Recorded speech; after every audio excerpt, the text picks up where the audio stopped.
My name is Liz and welcome to the Tiny Treatery. And today I'm going to be putting together this 1,000 piece puzzle and making the recipe for cupcakes that is included on the back of the box. My plan is to make 3 cupcakes and I'm going to try to emulate 3 of the cupcakes that are displayed in the puzzle. I want to try to do this one, and this one. So I will show the recipe on screen now, both with the original yield and the tiny yield, and cut away to chocolate topper Liz, who is going to be doing the work of putting the puzzle together.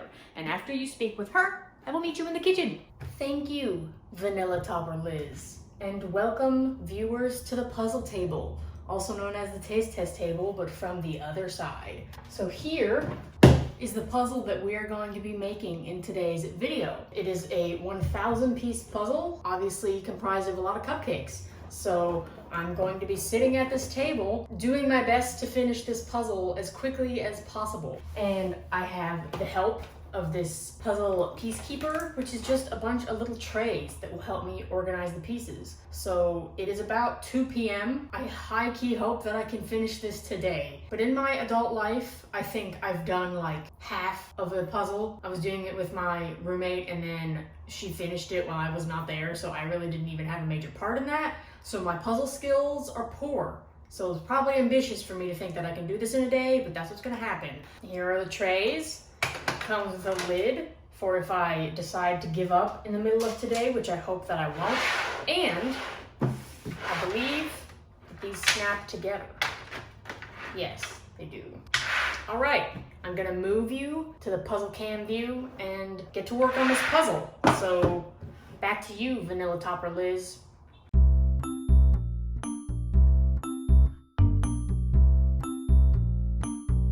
Welcome to the kitchen. All right, so the recipe includes all-purpose flour, baking soda, baking powder, cocoa powder, salt, butter, sugar, eggs, vanilla, and milk. So before we get measuring, let's check on chocolate topper Liz and see how the puzzle is coming along.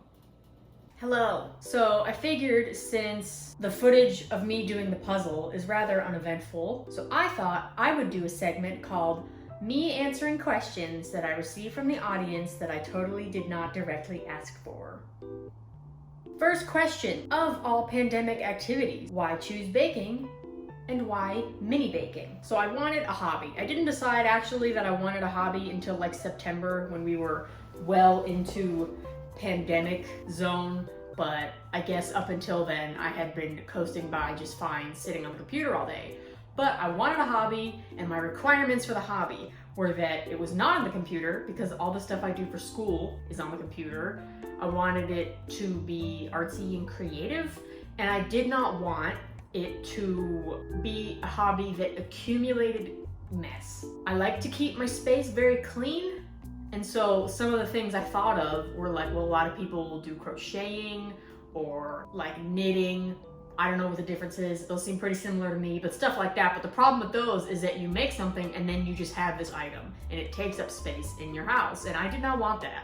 I wanted something that was creative and artsy that wouldn't waste a bunch of space because I am very anal about my living area. And so even though all of the tools I keep accumulating are taking up space, the beauty of baking is that you make something and then it's cute and you take a picture of it and then you eat it and it's gone and it is not wasting space in the corner. But then I was like, okay, but the problem with baking is that I live alone.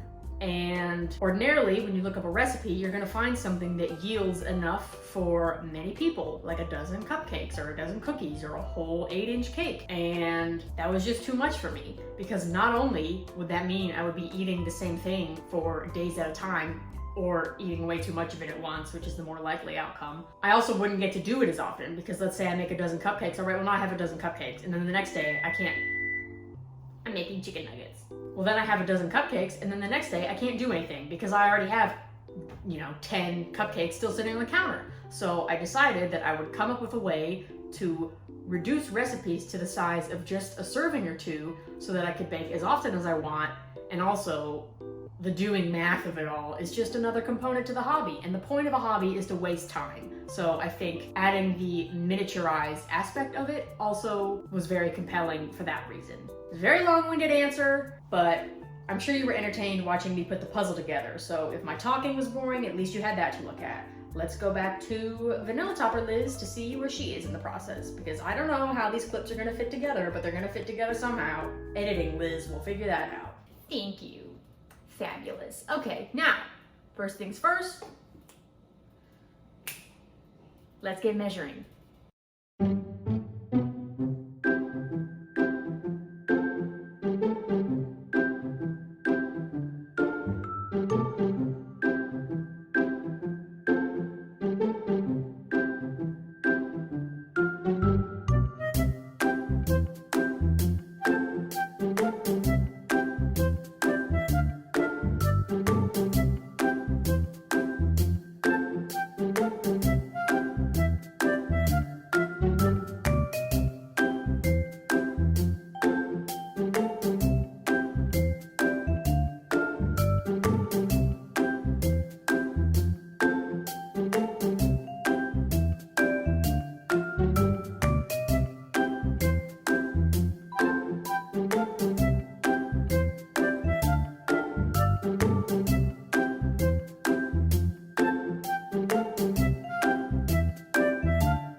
Okay, let's check in with Chocolate Topper Liz.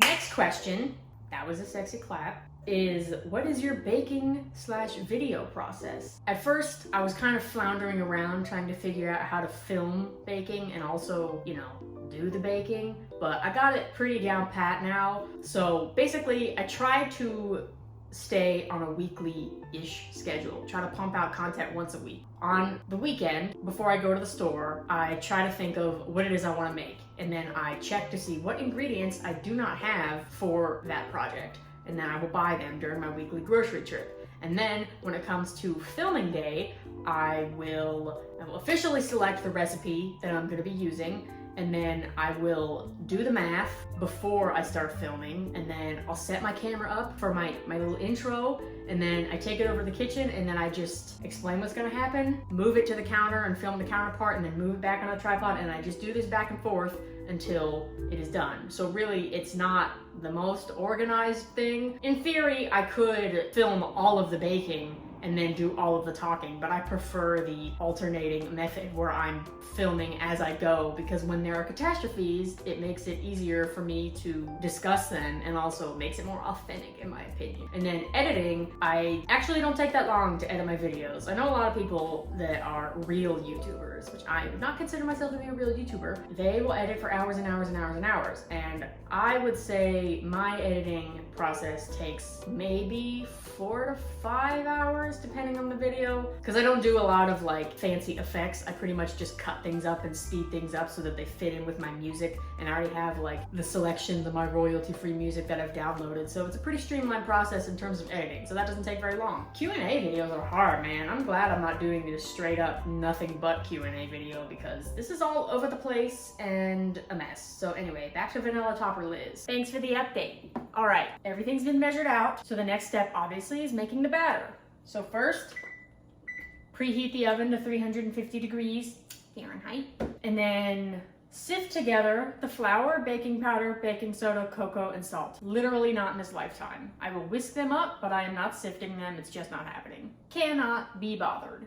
Then, in a bowl, cream together the butter and sugar until light and fluffy. Add the eggs, and then stir in the vanilla, beating well. Add the flour mixture alternately with the milk, and then beat that until it's combined. And then fill muffin cups 3/4 full and bake for 15 to 17 minutes. Frost with your favorite frosting when cool. So we'll get to the decorating portion obviously later, once everything has been baked. But for now, time to mix up the batter. Also, behold the glory that is my new cordless hand mixer. I am in love with her, and she is beautiful. And she and my pink KitchenAid stand mixer are girlfriends. So love wins, and please respect that. Literally love wins.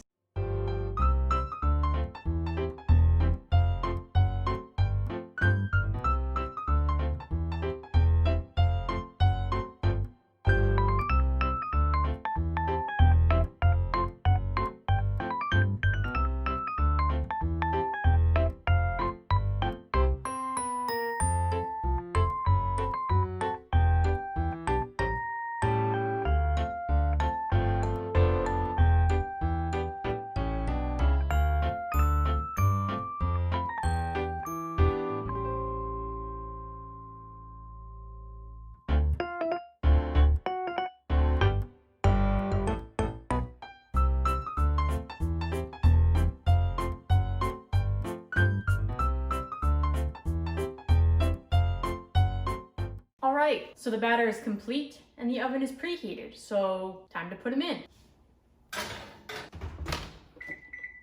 Had some issues evenly distributing the batter amongst the cupcake tins because I'm really bad at that, and I decided to not use a scale, and I regret it, but it's too late. They're all gonna bake probably to uneven sizes, but I just don't care. So also, I'm kind of mystified because it says Ingrid's Vanilla Cupcakes. Do those not seem chocolate to you? Because they seem chocolate to me. So very intrigued for how these are gonna taste in the end. They don't look or smell very vanilla-y. They look and smell like chocolate, but whatever. So I'll clean this up and get back to you when they are out. And don't think I forgot, because I didn't.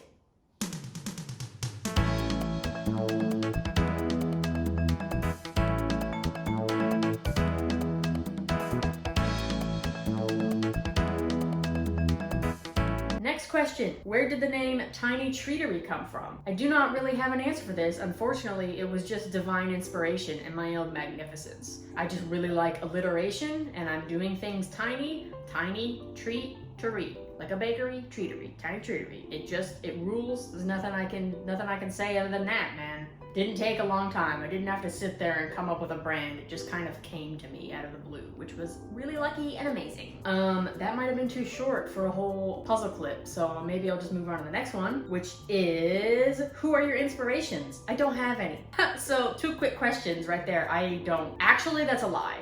There are YouTube channels, so when I'm doing work for school, I have my computer set up, and then I will set my iPad up on the side and turn on baking videos, and I really like Cooking Tree, and there's one called like Jacond. I don't know how to pronounce it, but I will put the spelling up on the screen. Most of the ones I watch do not involve anyone talking. It's just, it's very calm. Like, I guess some people would call it ASMR, but like, I'm not about ASMR, so I kind of am like not acknowledging that, but I also don't even listen to the sound because I'm listening to Spotify, and they're just like visual for me. They're just so beautiful, and all their tools are so like sleek and clean and wonderful, and all the results are amazing. So I guess I'm inspired by them in that way, but I'm too vain. I'm far too vain to do a video without me or my face in it. So I could never just be somebody that just does the beautiful baking. Also, I'm not talented enough for that anyway. Nobody would want to click into my video of me baking a cupcake that turns out like low-key poop. So I have to compensate with my vibrant personality.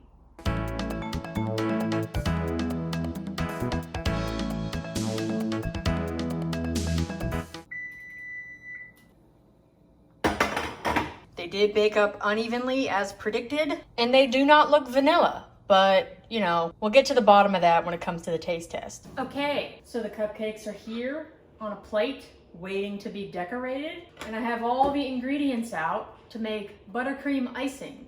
And true fans will remember in my Monster Cupcakes video, I said, I hate to say it, I know it's controversial, but I do not like buttercream.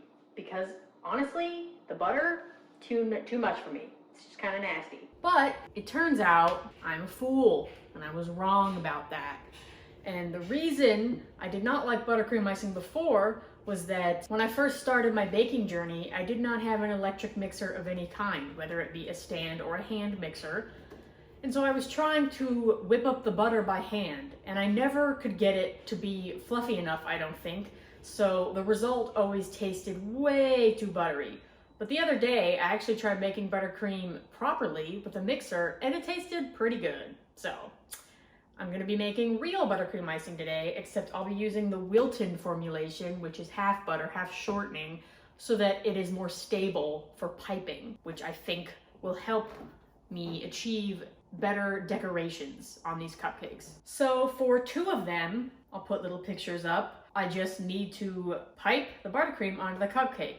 One of them, I will do a pink swirl and then try to do a little purple rosebud type thing as shown in the picture. And for the other, I'm gonna try that technique where you put half of one color of icing in the piping bag and half of another, and then you squeeze them together, and then you end up with like a twisted swirl of color or something. And then for the last one, I'm just gonna put some white icing on it, and then in lieu of these little hard as a rock sugar candies, that are in the picture, I'm gonna make royal icing transfers. So the first thing I need to do in order to get all of this decorating done is to make the buttercream. So let's do that.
So I have the buttercream and the cupcakes. Yeah, that slaps. Very good. Anyway, so the last thing I need before I can really get to the decorating portion is the royal icing transfers. So now it's time to make the ugliest royal icing transfers you will ever see in your life.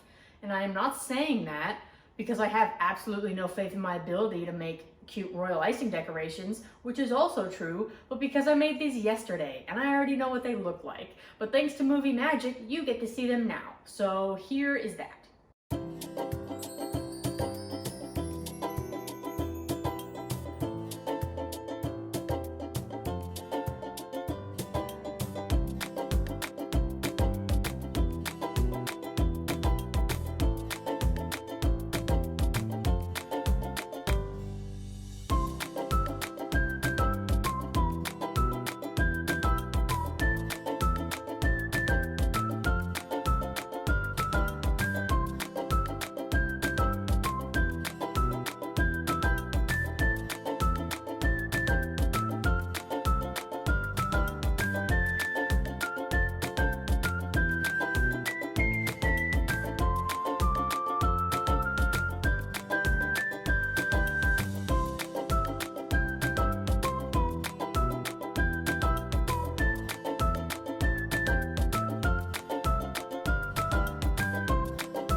All right, buttercream, cupcakes, royal icing transfers.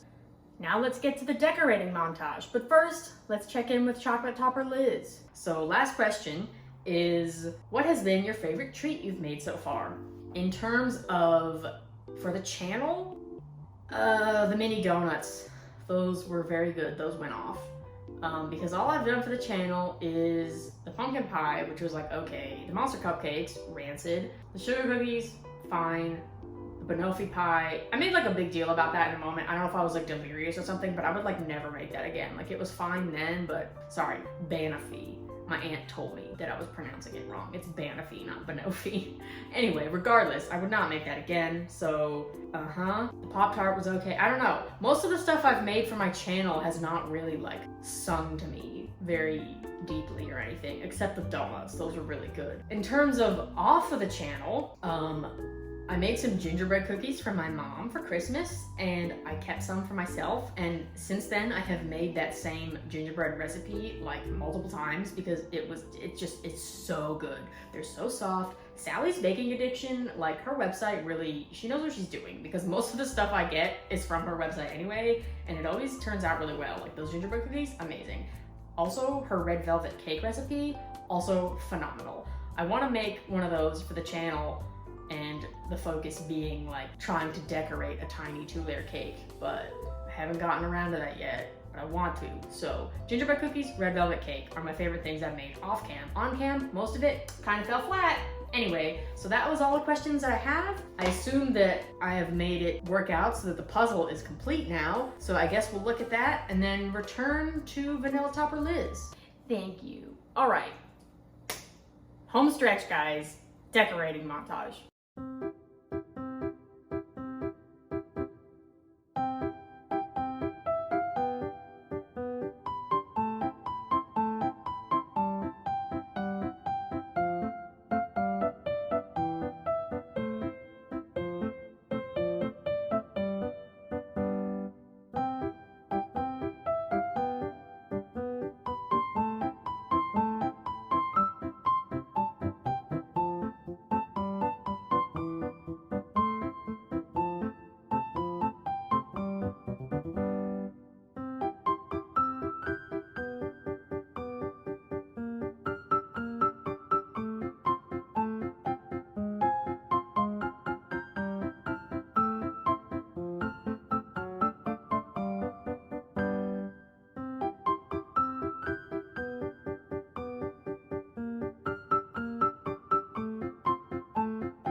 Here is the completed puzzle. Probably took about 8 hours of puzzling. Feast your eyes. And over to Vanilla Topper Liz for the taste test. Hello, here they all are. My attempts at emulating cupcakes from the 1000 piece cupcake puzzle. So there was this swirl one with the white and pink icing. I elected to put white sprinkles on instead of pink sprinkles because my icing swirl ended up actually mostly just being pink, so I thought the white sprinkles would pop a little nicer than the pink ones. And then there is this one with the white icing and what should have been those nasty hard sugar candies that you can buy at the store, but I elected to do ugly royal icing transfers instead, and that one turned out pretty okay. And then lastly, the one with the pink icing and the purple little flower. And I think it's kind of ugly that it sticks up like this, but that's what it looks like. So despite the fact that I consider that to be a mistake, it is pretty accurate. It is pretty true to form. Time for the taste test. Time to see if these vanilla cupcakes that literally seem like chocolate are vanilla at all. And I only have to try one because they're all the same. So I'm gonna go for the royal icing transfer one so that I can try my little transfers as well. Since these two are just icing and cupcake, this one has an extra element.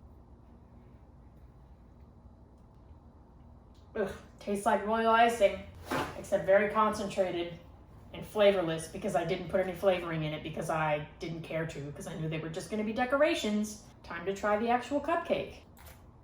Awesome. Love it when the cupcake tin, what are these called? Cupcake liner, when the cupcake liner rips. Always something to look forward to when you eat a cupcake. All right, moment of truth. Is this literally for real? Is this really happening to me in the year of our Lord 2021?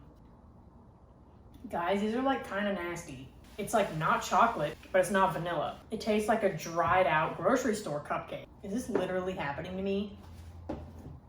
All right, I don't know what to say.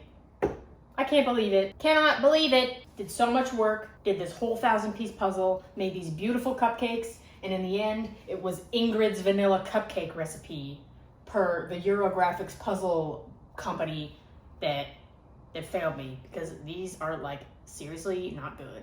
I'm gonna double check to be sure I did the math right on the proportions of all these ingredients, because they cannot have seriously come up with this dry of a recipe. I'm like convinced it's my fault because it's that lackluster. It just doesn't seem like something that somebody would literally publish. All right, well, regardless of whether it was my fault or not, I am very proud of the work I put in to get the puzzle done, and visually how well I was able to emulate the cupcakes on the box. They taste like garbage, but they looked cute, and as far as you, the viewer, are concerned, that's honestly the most important part. So thanks for watching, and subscribe for more baking adventures.